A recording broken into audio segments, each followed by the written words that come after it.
هقول لك بقى يا سيدي، من امبارح وفي قلق كبير على السوشيال ميديا، أمها رفضت تدخلها مجال التمثيل. اتجوزت ضابط اتصال طيران واتعمل لها فرح قلب السوشيال ميديا، والجمهور شافها نسخة تانية من أمها بدرية طلبة. مش هتصدق مين هي بنت الفنانة بدرية طلبة واللي فرحها قلب السوشيال ميديا كلها.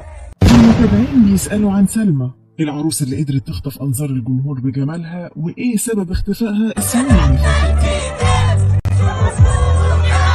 وإيه سر بعدها عن التمثيل رغم موهبتها الملفتة. في فيديوهات وصور هم حديث الناس كلها، وهنا قصدي على فيديوهات فرح سلمى بنت الفنانة بدرية طلبة.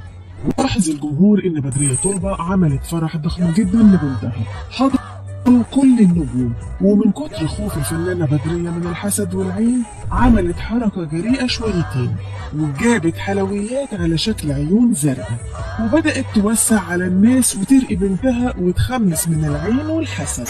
ومن وقت ما الجمهور ما شاف الصور والفيديوهات دي وهو بيسأل عن العروسة، والعروسة هي سلمى بنت المخرج مصطفى سامي، عمرها 26 سنة، وتعرفت على جوزها محمد وسط شلة صحاب. هو كان وقتها عايش مع أهله في الإمارات بس رجع مصر، ومن أول مرة سلمى حبت محمد جدا اللي أخد القرار وتقدم فورا وقدر يكسب نجوم وقتها.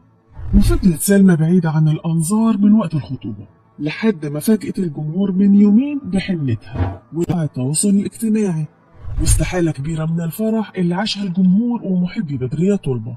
واتكلمت بدرية طلبة لأول مرة في فرح بنتها، وكشفت عن سبب بعد بناتها عن التمثيل، خصوصا انهم على قدر كبير من الجمال، ده غير طبعا انهم اخدوا الموهبة من امهم. وهنا صدمت بدرية الجمهور برأيها وقالت انها ضد ان بناتها يدخلوا مجال التمثيل نهائي، رغم انها فنانة كبيرة جدا وجوزها كاتب مسرحي ومخرج والفن هو حياتهم كلها. ده غير ان بدرية طلبة بتمثل وهي عندها 18 سنة، وكل الشهرة والفلوس اللي عملتها كانت من الفن. بس بدرية طلعت الجانب الأمومي منها وقالت يا جماعة ما عنديش بنات تمثل ولا تشتغل في الفن عموما، هي خلاص اتعلمت وعملت كل المطلوب منها، تتجوز بقى وتروح بيت جوزها وتخلي بالها منه، وما عنديش بنات تيجي تاني يوم غضبان.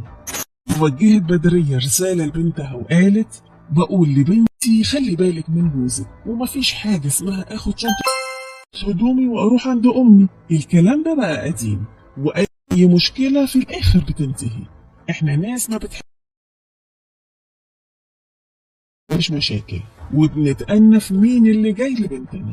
أنا أم محمد وأم أزواج بناتي مش حما، وبقول لجوزها دايما خلي بالك من بنتي وحطها في عينك. حسيت إني كان ورايا مهمة وخلصتها النهاردة.